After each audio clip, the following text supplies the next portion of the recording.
What is going on, guys? It is your boy the Timecodes Gaming coming at you again with another video, and today guys we have my OP11 Rob Lucci deck profile and gameplay. Now in OP11, to me there are three black removal decks that are worth playing. We have Black Luffy. Black Luffy just got the new Garp, the ACOS Garp that really no other, like Lucci can't run it.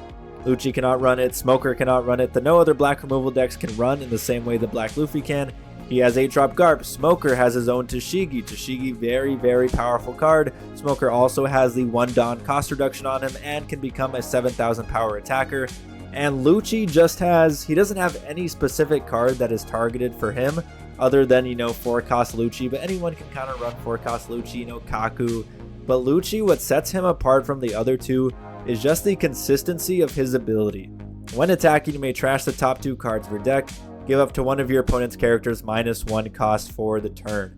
So you get your free trash filling, you get your free cost reduction, and although he doesn't have any signature card like the other two, like Luffy has ACOS Garp, Smoker has the 5 cost Tashigi, Lucci's just very consistent. He's able to get that free cost reduction, which is huge, and he gets the free trash filling, which can be very important with your Navy cards such as your 7-drop Sengoku.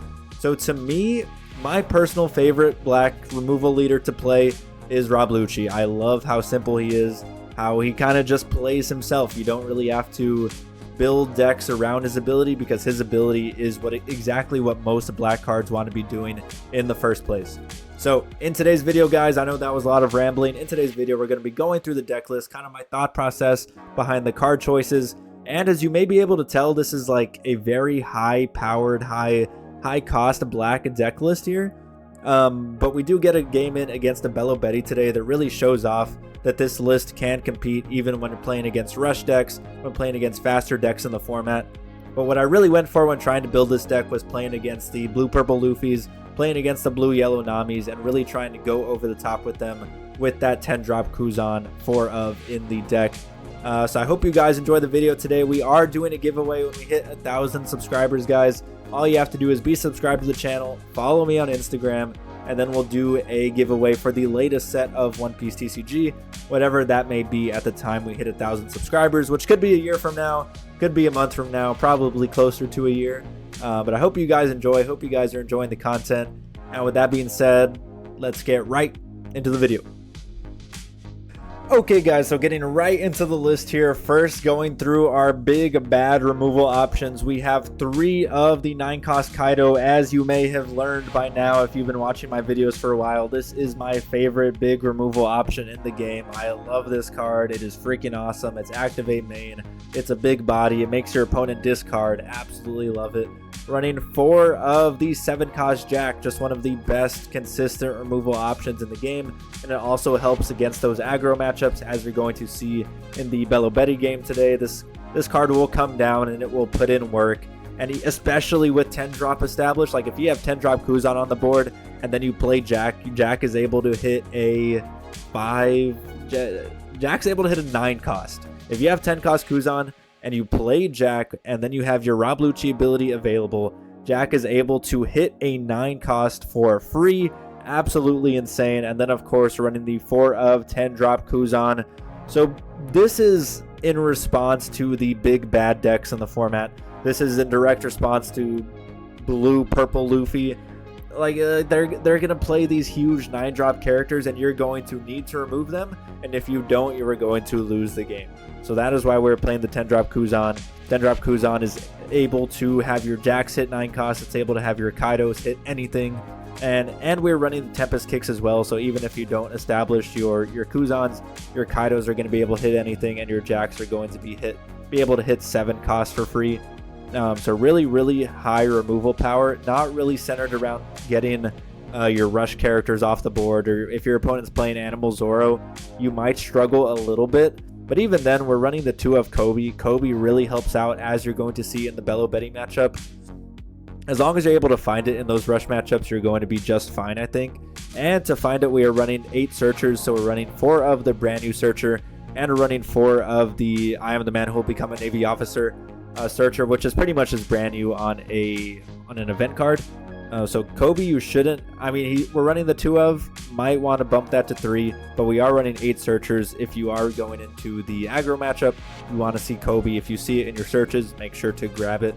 So those are our removal options. So we're running the Kaidos, running the Jack, and we're running the Kuzans and the Kobes. We're also running the T-Bone in case of emergency. He is a 2K, but he can come up to get rid of a blocker, or if you really need a KO on that turn, T-Bone can be that for you. For our blockers, running 4 of the Sengoku blocker. I love this card. It is perfect as a counter. It's a huge blocker, and it's able to recycle Kuzan. And I love to draw cards, boys. I absolutely adore drawing cards, and recycling Kuzans is one of my favorite things in the game right now. And we're also running 2 of the Borsalino. Can also be brought back by the Sengoku, and just a blocker that can't be KO'd with 6,000 power on your opponent's turn. Very, very nice. For our 2Ks, running the T-Bones, running the Surus, and we're running the Tashigis. Just kind of your standard Navy package for the 2Ks. Now, already went through the 1-drop event, so we are running 4 Tempest Kicks just to get that little bit of extra removal power. And you do fill your trash extremely, extremely fast with this deck, so you're going to be able to have access to the -3 cost and the draw like by turn 3, by turn 4. So you're going to be able to use it with your Kaidos, with your Jacks, with your what other removal options, with your Kobe, and with your T-Bone, of course. And then running 3 of the 6 King Pistol. We are running a lot of dead cards with no counter, so the 6 King Pistol just helps us stay alive a little bit longer. And I believe that is the list, boys. Oh, and of course the 4-drop Kuzan. Just, I love this card, but the art, badass. The set, badass. The effect, badass. I love drawing cards. I love attacking, -4 cost, and just really forces your opponent to deal with it. And even if they do deal with it, we have Sengoku blocker right there to bring it back. So yeah, that's the list, guys. Let me know what you think. Honestly, it's not a very unconventional list, but I think it's relatively unique. Let me know what you guys think going into OP11. What are you running in your Rob Lucci list? Like, there's so many good cards that I left out of this list. Like, we have Rebecca, we have 3-cost Brook, we have Mansherry. There's just so many options to be running in these black removal decks. I'm just very excited to see what ends up coming out on top. But for now, this is what I'm going to be going into OP11 with. Let me know what you guys think. And that being said, let's get right into the BELO Betty game. Okay, boys, getting right into game number 1 here. We're going up against the BELO Betty as discussed. BELO Betty, a very, very strong aggro deck in the meta. So we're going to start off with a 1-drop searcher, find a brand new, then just cycle our Tempest Kick and draw a 2K. Our hand isn't looking the best, but we do have the brand new to kind of smooth out our draws here going forward. And we do have the Jack coming up, and we have the Sengoku coming up for our 7 down plays. So he's going to swing a 5 into us, and against BELO Betty, I just like to counter out of what I can. If he swings a 5 at me, I'm going to counter out of that 100% of the time, because the other times he's going to be swinging 9s and fucking 8 9s and 10s at us, and we're not going to be able to counter out. So take your counters when you can against BELO Betty, and we do top deck the Kobe. Is that lucky? Yes. Am I going to take that every day of the fucking week? Yes, I am. So we're going to use the Kobe, get rid of that morally right off the bat.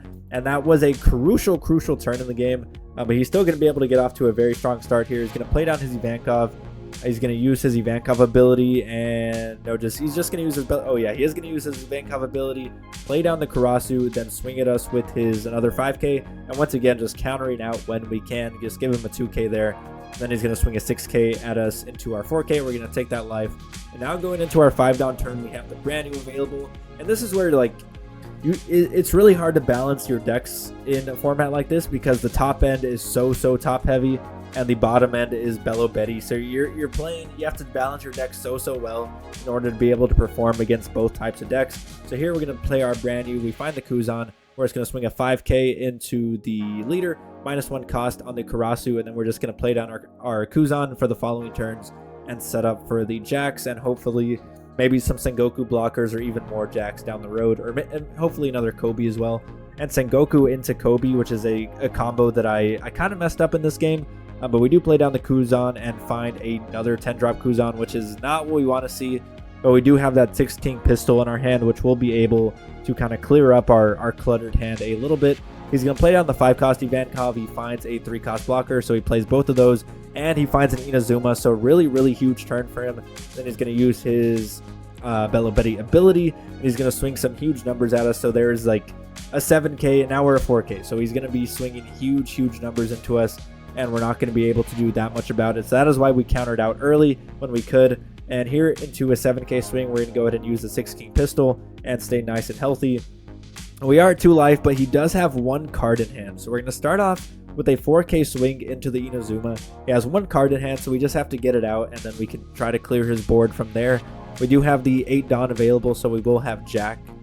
Or we had 8 Dawn available before we attached one to brand new, so now we have the Jack available to be able to clear at least one of his blockers, or ideally the Karasu, because the Karasu will make us a 4k leader going forward. So he's trying to decide, should he give us this last 1k? He just lets the Inazuma go, which is very, very good for us. And now we can swing our Kuzan into the Ivankov -4, or we can swing into the Karasu -4 cost on the Ivankov, because we want to make sure we get rid of that Karasu no matter what. Just because it is probably the most threatening card on board right now, just because it can make our leader a 4k, which is very, very powerful. So he ends up giving us the 2k there. And so now here we can either, he does have the blocker, so we can't just swing into the Karasu and KO it. We can swing into the Ivankov -1 cost on the Karasu and just make sure our Jack is able to hit it. So he's going to block with his blocker, then we play down the Jack and we get rid of the Karasu. And we're feeling pretty solid here. We kind of cleared his board. We have a bunch of 2ks in hand. Then he plays down the Koala, and I'm like, oh shit, there's the blocker. Then he plays down another Koala, -3k to our leader. He adds the top card of his life, and then he draws the card off the Koala. So really, the best possible top deck into the best possible top of life for him, which is absolutely insane. Then uses his leader ability, gives all of his characters +3k, and he's going to be able to clear our Jack here, which really freaking sucks. I think if he didn't have the best possible draw into the best possible top life, this game was over in an instant. But he is able to clear our board here, and honestly, I thought I was a little bit cooked. I thought I was cooked here, but I believe we top deck a Sengoku here. Oh no, we top deck the brand new. We grab the Sengoku, and just like that, we are right back in the game. So we're going to be able to clear whichever character we want here. We can play the 6 cost. We can clear the 6k or the 5k. We're just going to be able to clear the 6k there. We play down the Sengoku, and at this point, I realized I misplayed huge. I could have used the Lucci ability -1 cost to the Ivankov and cleared that instead of being able to clear the Koala there. So big misplay on my part. This game could have been a little bit easier. And he tops decks the Koala again. So he takes his top life again, draws another card. They're really just seeing the best possible here, honestly, for the BELO Betty player.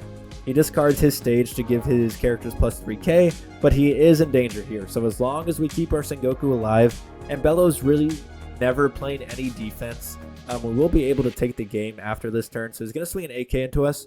We just need one removal option to get rid of one of the Koalas, and we will be able to swing for game the following turn. So there's another 9k swing, and we're going to get a Tempest Kick out of trash. We do have the T-Bone available for some KO power, and now he's going to swing a 9k. We're just going to give him 2/2ks, keep our Sengoku alive, and keep ourselves alive as well. That Koala is a blocker, so we just have to find a way around it. So we're going to -3 cost there. And then trying to decide the best way to play this. I think there's really no way I lose this game unless he triggers something like a blocker. So we're just going to swing a 5 here. If he gives us his 1 card, then we swing with our Kobe, or we swing with our brand new another 5. So he ends up blocking that first 5k with his Koala. Now we're just going to swing another 5k. If he gives us his last card here, then we're in really good shape. We just swing another 5k with the brand new. And then unless he has a blocker or some miraculous trigger for his last life, we're going to win the game with our Sengoku final swing. And we're just going to be in a good spot. Someone is spamming the Discord right now. Jesus Christ. I've never had so many Discord notifications. So swinging a 5k, he's trying to decide what to do. He gives us his last card in his hand, so we swing a 5k with the brand new. He takes a life, and that is going to be game. Just swing the 7 with the Sengoku blocker, and we're able to take it against the BELO. And honestly, that game went about as, I mean, we did draw the Kobe, but he got so lucky drawing those Koalas from top of, he top decked 2 Koalas, which is honestly best possible for him. But either way, still able to take the game and able to show off really what this deck can do. And with that being said, let's get right into the post game.